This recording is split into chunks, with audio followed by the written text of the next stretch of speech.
Aujourd'hui, nous sommes réunis pour célébrer dignement et simplement la mémoire de toutes les victimes de détention arbitraire et de persécution raciale.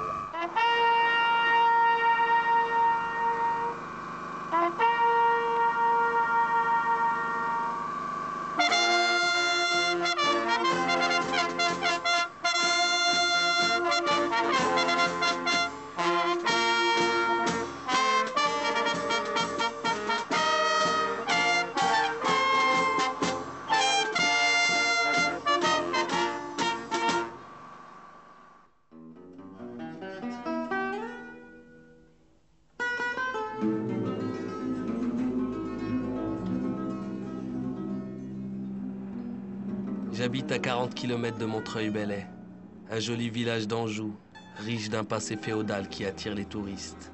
Une petite ville sans histoire, comme on dit, où il fait bon vivre. Il faut un jour l'émission de Daniel Mermet, Là-bas si j'y suis, pour qu'elle revienne à ma mémoire et me donne le vertige.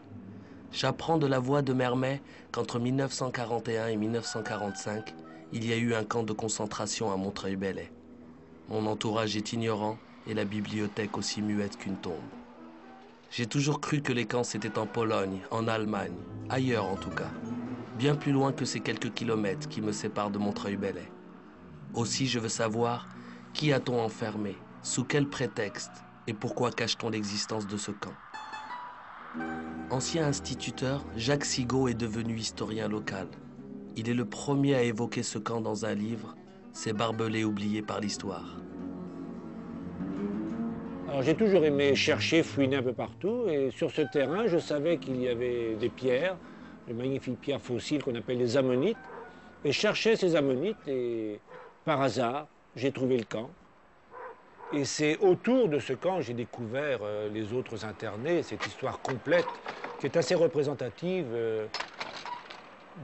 de toutes les forfaitures qu'on peut faire pendant les guerres. On profite des guerres pour faire des choses qui ne sont pas très très belles, et surtout que l'on se dépêche de cacher.